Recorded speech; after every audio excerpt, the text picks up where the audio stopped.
It's day 2 in Manchester, big fight week.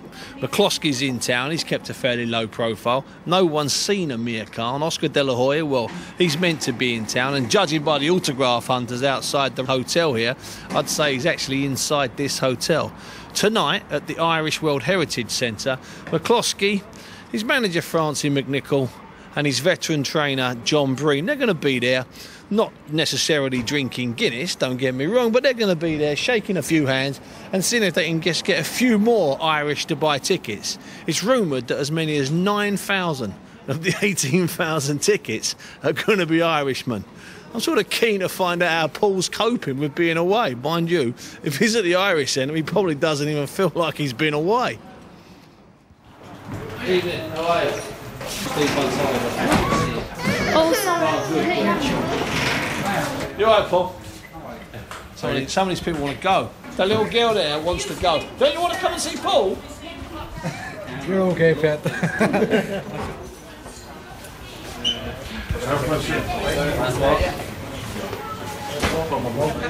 Fancy, we had the shopping centre yesterday. That was nice. We're at the Irish World Heritage Centre in Cheetham Mill in Manchester, and I've got to be honest with you, Paul looks right at home. Yeah, he's very relaxed over there. It's good to be among the Irish people, isn't it? Yeah. But you miss it. You've only been away a day. They actually do say there's only 2 types of people in the world, you know. Irish people and those who want to be Irish. Well, there's no shortage in here tonight. How's Paul? Not coping. That's the wrong word. How's Paul doing? Paul's brilliant. Paul is absolutely full of confidence. Nothing negative about him at all. And he's just really looking forward to the show. He doesn't have any problems whatever that I know of. How's your day been today, Paul? Relaxed? Just done a couple of light, just saw light sessions now, Steve. Ready for tomorrow? I've been. Oh, yeah. He's not confrontational, is he? He's not one of those guys that's going to try anything stupid. We're both boxers. We're both good at what we do. I says the boxing will be done in the night. You know, the class will come in the ring. I said I'm a father myself, 2 kids at home. I don't want my kids to see me on TV talking rubbish. And he's the same. Amir's not. He's not a mouthpiece. He doesn't talk rubbish. And this whole do the army thing, Paul. How much contact do you have with this? I mean, do you have any sort of idea how many people are genuinely coming over? Because we're throwing figures around constantly. Well, the way I've sold my tickets, you're talking 6+ at least. So I don't really know. That's just amazing. And the support I'm actually getting from over here is actually amazing. And what about as we get closer to it, is it starting to dawn on you that you're in a big fight? You know, 18,000 people. It is. It's a big event. But I'm ready for it, man. I've never been not ready for things. I've done my camp's been great. I've had a really good camp. I've been really well treated. Using the conditioning unit in the University of Jordanstown. Did you go back for the parade? How was that? The least I could do was show the fans what I told them. I says one thing I've got that Amir Khan hasn't got, and I said that's the best supporters in the world, you know. And Dungiven's kind of been, I've kind of painted Dungiven with my face all over, you know.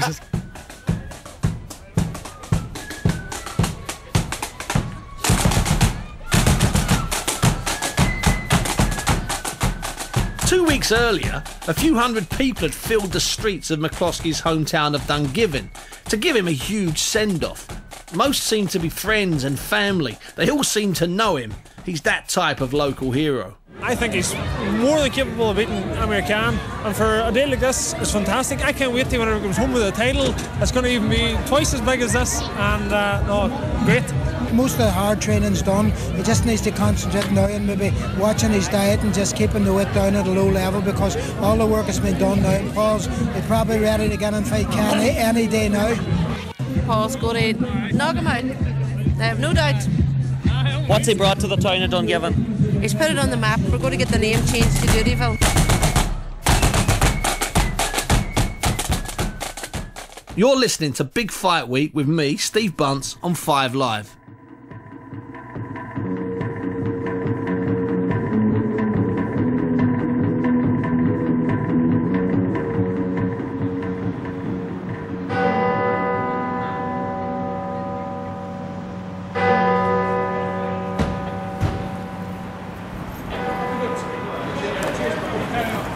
Upstairs, are we? Yeah. First floor. Thanks, boss man. The feeling is that the press conference, the head-to-head at Manchester Town Hall, was going to be busy. It was going to be packed. Word had spread. that the fighters were going to be around.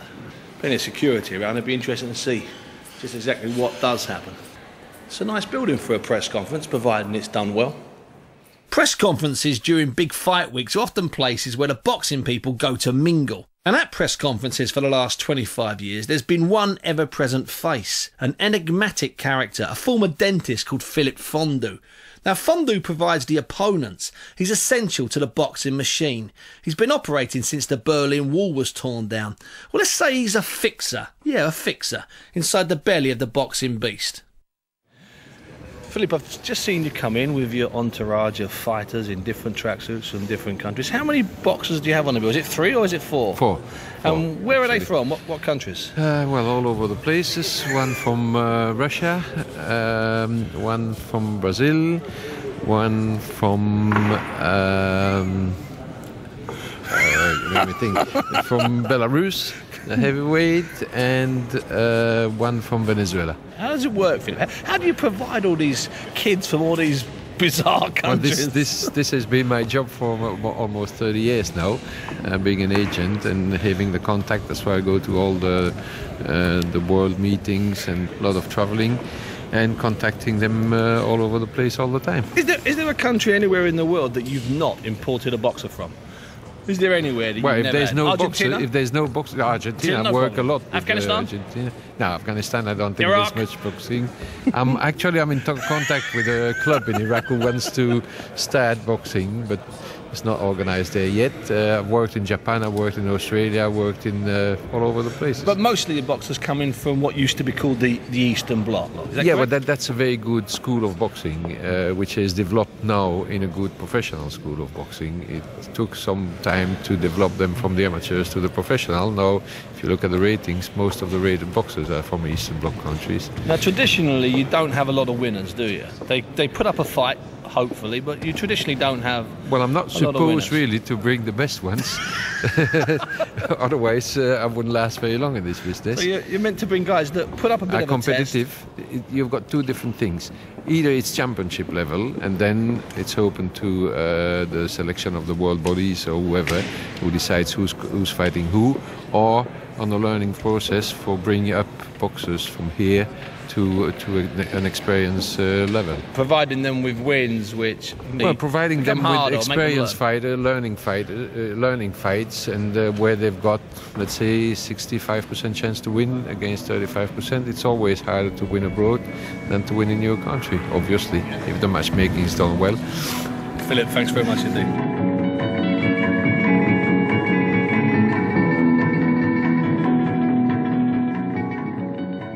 Ladies and gentlemen, welcome. It's my privilege to hand over to your chairman today of the press conference, Olympic gold medalist, 5 times champion of the world, Oscar De La Hoya. We want to thank Khan Promotions for allowing us to be part of this wonderful event. We feel that the Khan McCloskey fight will be a tremendous fight. We're very excited. This fight will be for the WBA Light-Welterweight World Championship bout. There was another 10 minutes of that, Oscar with his jet-lag delivery, thanking everybody, which is normal, but boring. Anyway, Eddie Hearn, McCloskey's promoter, was given his chance to discuss the fight, the money on the table, and who he felt was responsible for the mess. It was a fight, remember, that had been in real jeopardy just 4 days earlier. It's nice to finally arrive in a room of calm amongst the shambles that we've seen over the last week or so. We made no secret that we weren't particularly happy with the way that we were treated in the early part of the negotiations around this fight. I don't think that we've ever seen goings on like the last week we've ever seen in British boxing. I have nothing but full respect for Amir Khan, and I wonder how the loss of probably £1.5 million through the operational incompetence of his team will affect him on the night. The move from Khan and his team is commercial suicide, and I stand by those terms. I think what has been done here has probably killed Amir's credibility in the UK. but for any client that is ever represented in sports management or any sports to lose the kind of money that Amir Khan has lost in the last week, if he can stay focused on this fight, then my hat goes off to him even more. But all I can say is that Amir is in for a tough fight, and we know Paul is in for a tough fight. It's going to be a great occasion, but we still have a fight. We have a job to do, and I don't think Paul McCloskey could care less whether this fight was happening in his front room, because all he wants is a world title, and come Saturday night, we all believe that he's going to take that. Thank you very much.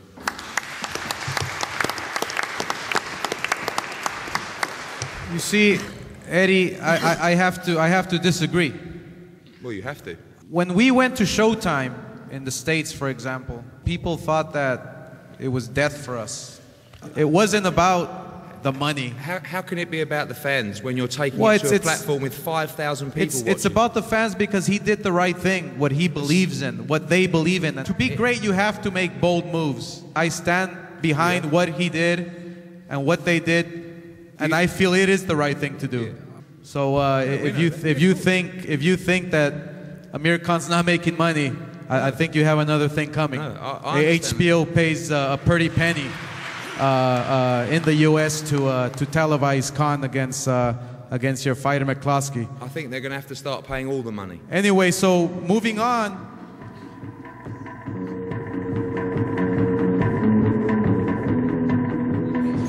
That wasn't an extraordinary conference, even by boxing's standards. I mean, having been there when Don King and Mike Tyson have been on the top table for 2 or 3 hours. The assault, the attack by Eddie Hearn on the Khan promotional team, who he accused of being incompetent. I mean, let's not mince our words. He said they were incompetent. He said shifting them from Sky to prime time was commercial suicide. He reiterated it, didn't take it back, and left everybody stunned. I found that absolutely amazing. Was it unprofessional? Possibly. But was it entertaining? Definitely. Coming up after the news and sport, we go into the changing rooms behind the scenes at the fight. We meet the man behind the iconic Let's Get Ready to Rumble, and we talk to Amir Khan as he prepares to defend his WBA Light-Welterweight title against Paul McCloskey.